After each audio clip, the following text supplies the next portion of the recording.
Narya kananjye na Adamu wafata ariko umva tuvuge ibintu dusubira ibindi papa sava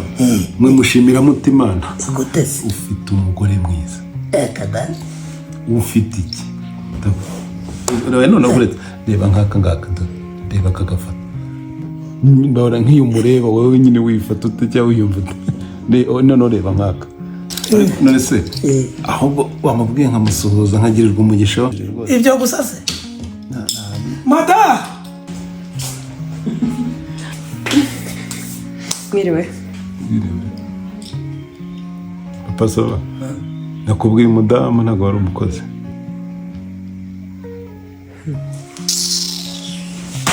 ariko nk'abagabo b'injajwa umuntu ajya agira uburebure akabura ubwenge kwe uriya ubonye ari umukozi wajya utunura ukareba neza wajya ukigenda mu mahoro ikirunga kitari ukukiranga ndakubwiye ngo mvira mu rugo wa mugabo we inkuba zikubita zikwasa cyane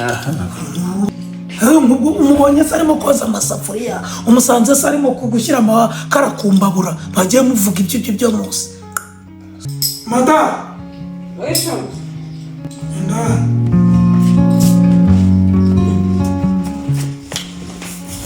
umukozi se ngo ngende umukozi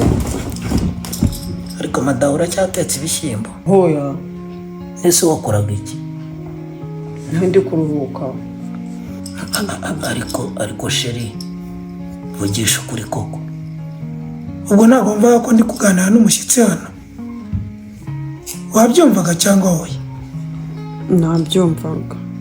ubu ni ukubera iki nk'umugabo wawe kandi ibingibi babivuze n'ubundi nanjye nendaga kubikubaza usibye ko utumva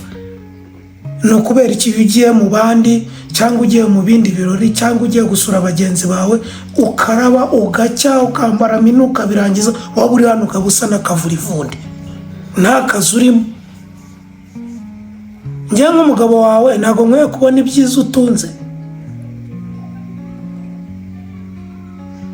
sawa komeza uba umukozi